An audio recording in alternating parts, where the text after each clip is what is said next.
এখানে ভিডিও এবং ছবি রয়েছে। আমি যদি যে কোনো ভিডিওতে অথবা ছবিতে নামটা পরিবর্তন করি, দেখেন নামটা পরিবর্তন করলাম, এখানে সবগুলো কেটে দিলাম, এটার যে নামটা রয়েছে সবগুলো কেটে দিলাম। আমি এখন এখানে জাস্ট লিখে দিচ্ছি ল্যাপটপ টিপস। লেখার পরে আমি যখন এটাকে ওকে করে দেই, তো এখানে কিন্তু একটা লেখা চলে আসে, আমরা কি করে এটাকে ইয়েস করে দিই। করলে কি হয়, এই ফাইলটা কিন্তু এখন আনলেবেল হয়ে গেল, অর্থাৎ এটা আর ওপেন হবে না। সেম যদি আমার এখানে এটা যদি দেখি, এখানে আমি সেম একই অবস্থা যদি আমি এটা লিখি, দেখেন আমি এটাকেও কেটে দিলাম। ওকে, এখানে যদি লিখে দিই যে ল্যাপটপ কম্পিউটার টিপস, ওকে কম্পিউটার টিপস, একটা জিনিস দেখেন এটাও এরকম সেম চলে আসলো এবং এটাকে আমি ওকে করে দিলাম। কি হলো, আমার কিন্তু এইটাও আর আগের মতো নাই, এটাও আগের মতো নাই, তার মানে এটা কিন্তু আর ওপেন হবে না এই দুইটা। কারণ কি, এখন যদি আমি এই যে ল্যাপটপ কম্পিউটার টিপস এটাতে যদি ডাবল ট্যাপ করি, দেখেন এরকম চলে আসলো। তো আমি মনে মনে ভাবতেছি যদি এখানে রিয়েল প্লেয়ারে দিয়ে হয়তো এটা ওপেন হবে, তো আমি রিয়েল প্লেয়ারে দিয়ে ওকে দিলাম, দেওয়ার পরে কিন্তু এটা আর ওপেন হবে না। দেখেন এই যে real player needs download to মাইক্রোসফটের এই সফটওয়্যার এবং শেষ পর্যন্ত আনলেবেল টু কানেক্ট, মানে এখানে অনেক ঝামেলা।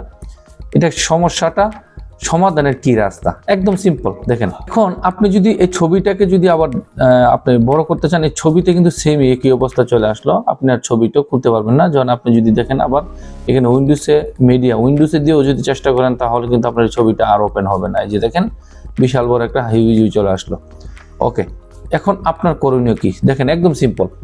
আসল কথা হলো আমাদের এখানে ছোট্ট একটা ভুল হয়েছে, যেটা আমাদের এই উইন্ডোজের যেটা চাই আমরা এটা দেই না। তো তার মানে আমি যদি এখান থেকে আবার রিনেমে চলে যাই, এই যে এখানে আমি যাই কিছু দিই না কেন, শেষে আমি একটা ডট দিয়ে পিএনজি, অর্থাৎ এই ফটোটা কিন্তু পিএনজি ছিল, অর্থাৎ এই যে এখানে দেখেন পিএনজি লেখা রয়েছে।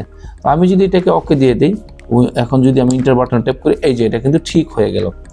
অর্থাৎ আপনিও যদি এই নামের আগে MP4, এই যে দেখেন লেখা আছে MP4, প্রত্যেকটা এই যে এটার মধ্যে কি লেখা রয়েছে MP4, এটার মধ্যে লেখা রয়েছে JPJ।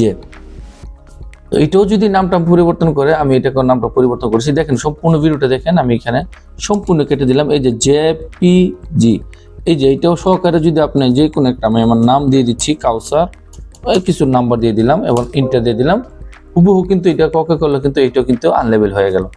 এটাকেও আপনি কি করতে হবে, ওই যে যাই কিছু দেন দেওয়ার পরে ডট দিয়ে JPG, এখন দেখেন ইন্টার করে দিলাম, এটা কিন্তু আগে ফিরে চলে আসলো। এই যে আমি এটাকে এখন খুলতে পারি, দেখেন এই যে দেখছেন।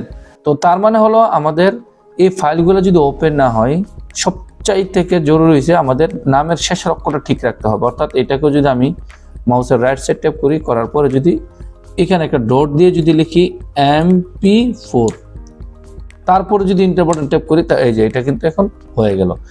আচ্ছা, এই জিনিসটা যে পরিবর্তন চাচ্ছে বা আপনি করতে চাচ্ছেন না, এটা কি, এটা এই যে দেখেন এটা কিন্তু রয়েছে।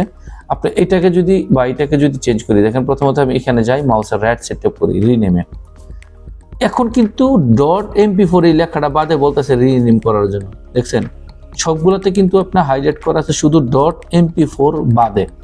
তার মানে আপনি এই .mp4 বাদে আপনি যা কিছু দিতে পারেন, কোনো সমস্যা না। আপনি অনেক একেবারে একটা নাম দিয়ে দিলাম, উল্টাপাল্টা, এই যে হয়ে গেল। আমার ফাইলটা কিন্তু সব ঠিক আছে, তার মানে ফাইলের নামের শেষে ডট এইটা চেঞ্জ করতে পারবেন না, একদম সিম্পল। ওকে, তাহলে আজকে এই সমাধানটা আপনার হয়ে গেল। যা কিছু থাকে, অর্থাৎ এখানেও যদি থাকে এটার মধ্যে আপনি MP4 লিখতে পারেন। আমি জানি এটা কি ছিল, এই যে এটার মধ্যে MP4 দিতে পারেন। আমি জানি এটা মনে MP4 ছিল না, এই জন্য এটার নামটা ওপেন হয় নাই। তো এটা কি আসলে আমি জানি না, এটা অনেক পুরাতন একটা ফাইল। তার মানে প্রত্যেকটা যদি MP4 বা আপনার ফাইলের যে অরিজিনাল নামটা থাকে এটা থাকতে হবে। তার মানে যদি এটা মধ্যে চেক করেন, এই যে .pptx এই লেখাটা যদি আপনি, আমি দেখেন এটাকে আমি রিনেম করতেছি, এই যে উনি কি বলতেছে, মানে উইন্ডোজে চাচ্ছে .pptx, এইটা বাদে সবগুলো আপনি রিমুভ করতে পারেন। ওকে, এইটা বাদে এইটা সহকারে যদি আপনি চেঞ্জ করেন, তাহলে কিন্তু আপনার ফাইলটা আনলেবেল হয়ে যাবে। তো ফ্রেন্ডস, ভিডিওটা ভালো লাগলে সাবস্ক্রাইব করে কমেন্ট করে মতামত জানাবেন। ধন্যবাদ।